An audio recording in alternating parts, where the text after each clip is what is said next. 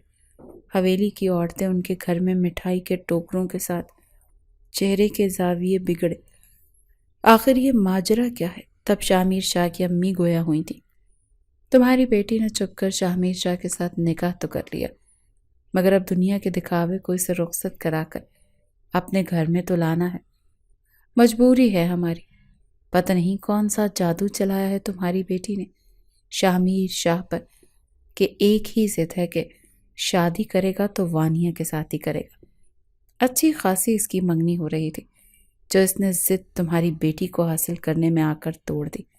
خیر چھوڑو، نکاح تو ہو چکا، اب رخصتی کی تاریخ دے دو، ورنہ یہ نہ ہو کہ تمہاری بیٹی خود ہی اٹھ کر میرے بیٹے کے ساتھ چل دے۔ اسی لیے بہتر یہی ہے کہ اسے عزت سے رخصت کر دو، تمہاری بھی عزت رہ جائے گی اور ہماری بھی۔ ان کی بات ثانیہ بیگم اور علیم صاحب پر بجلی بن کر گری تھی۔ کیسی باتیں کر رہے ہیں آپ؟ وانیہ ایسا نہیں کر سکتی۔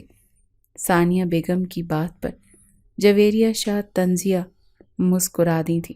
اگر ایسی بات ہے تو بلاؤ اپنی بیٹی کو، ابھی دودھ کا دودھ اور پانی کا پانی ہو جائے گا۔ اسے پوچھو کہ شامیر شاہ کے ساتھ اس کا کیا رشتہ ہے، ساری بات تمہارے سامنے واضح ہو جائے گی۔ علیم صاحب کا دل جیسے کسی نے مٹھی میں لے لیا تھا، جبکہ ثانیہ بیگم اونچی آواز میں وانیہ کو پکارنے لگی تھی۔ وانیہ بھی جانتی تھی کہ اب اس کے ساتھ کیا ہونے والا ہے۔ اس کے ماں باپ اس سے ناراض ہو جائیں گے، اور اس کے پاس سچ بتانے کے علاوہ اور کوئی دوسرا چارہ بھی تو نہیں تھا۔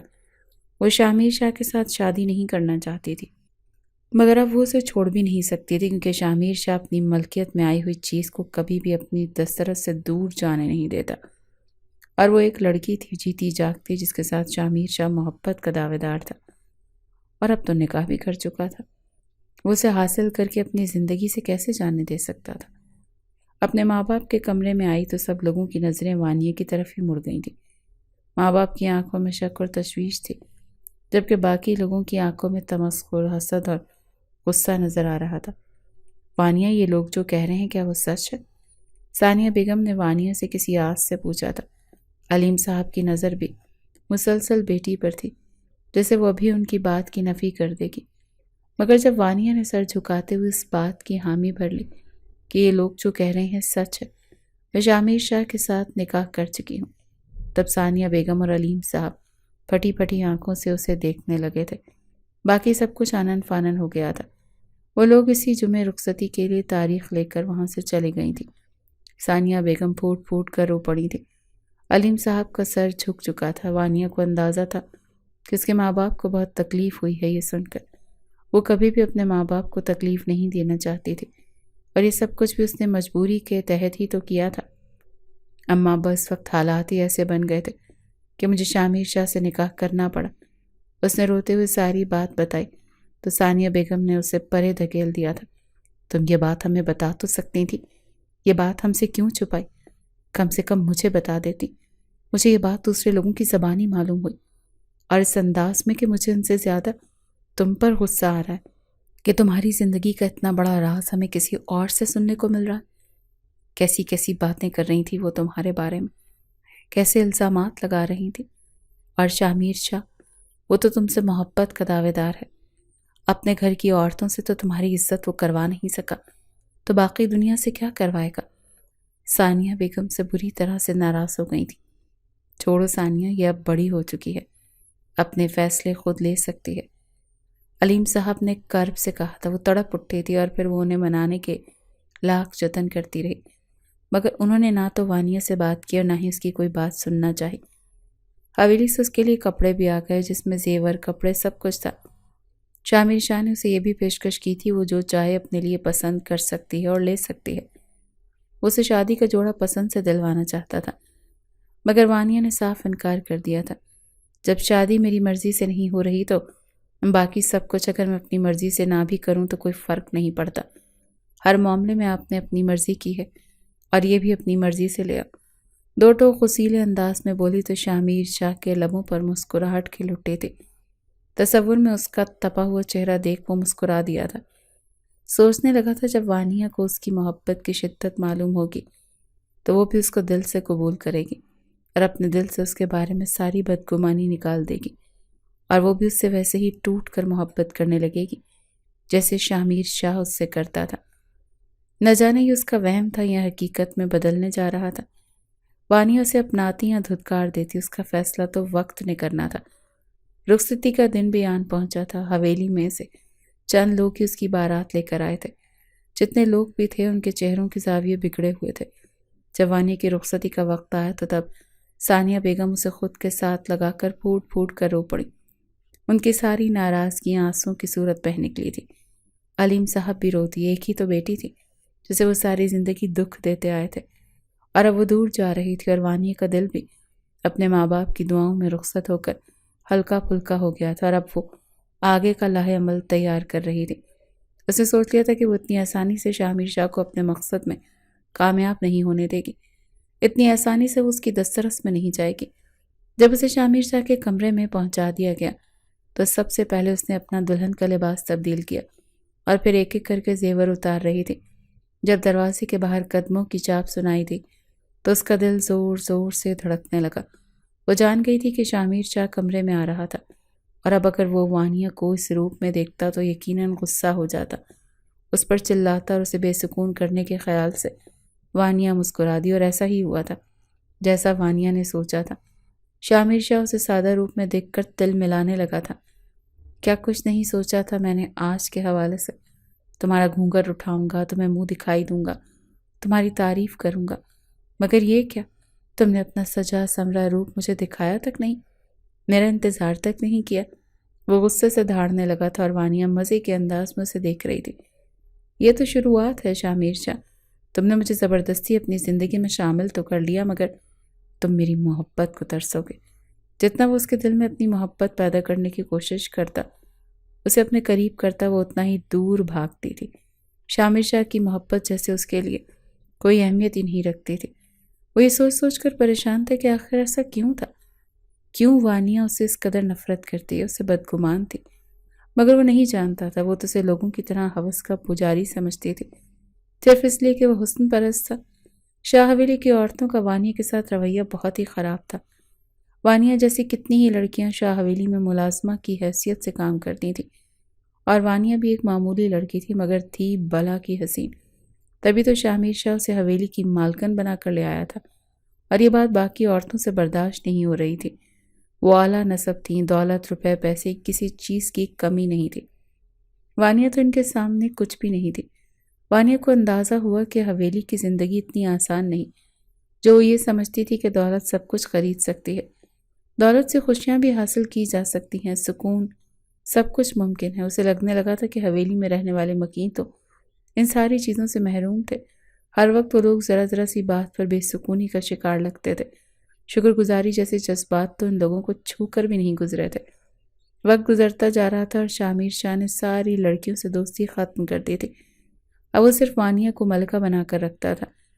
ایک روز وانیہ ناشتہ لینے نیچے آئی تو اچانک اس سے چائے شامر کے والد کے اوپر گر گئی، جس پر انہوں نے اس کے منہ پر تھپڑ مارا۔ وانیہ جانتی تھی کہ اس کی غلطی تھی، تبھی خاموش رہی، مگر جب یہ بات شامر شاہ کو پتہ چلی، اس نے پوری حویلی ہلا کر رکھ دی تھی۔ ہر ایک شخص اس کے غصے کا نشانہ بنا تھا۔ وہ وانیہ کے لیے شہر شفٹ ہو گیا۔ جب وانیہ نے اس سے وجہ پوچھی تو اس کے جواب نے پہلے وانیہ کو حیرت میں ڈالا اور پھر اس کو اپنے رویے پر شرمندگی ہونے لگی۔ تم میری بیوی ہو، میری عزت ہو، میں اپنی ماں کو بھی تمہاری بے عزتی کرنے کی اجازت نہیں دیتا۔ شامر شاہ نے نرمی سے کہا تھا، میں نے کبھی آپ کو محبت کا جواب محبت سے نہیں دیا۔ پھر بھی اس کے سوال پر شامیر مسکرا دیا۔ ایک نہ ایک دن تم مجھ سے محبت کرنے لگو گی، مجھے بس اسی دن کا انتظار ہے۔ شامر شاہ نے اس کی پیشانی چوم کر کہا۔ اس دن کے بعد کئی بار شاہ حویلی کے مکینوں نے شامر شاہ کو واپس گاؤں لوٹنے کا کہا، مگر وہ نہ مانا۔ ان دنوں شامر شاہ کی محبت وانیہ کے دل میں ایک مقام حاصل کر چکی تھی، ایک ہم سفر جو آپ کے لیے اپنے والدین کے سامنے کھڑا ہو جائے، آپ کے غلط ہونے کے باوجود آپ کا ساتھ دے۔ ایسا ہم سفر کون سی لڑکی نہ چاہے گی؟ اسے ملکہ بنا کر رکھتا تھا اور پھر وانیہ نے اپنے دل کی سلطنت اس کے نام کر دی تھی۔ زندگی خوبصورتی سے گزرنے لگی تھی۔ جب شامر شاہ اس سے محبت کا اظہار کرتا تھا، وہ اللہ کے حضور سجدہ شکر ادا کرتے تھے۔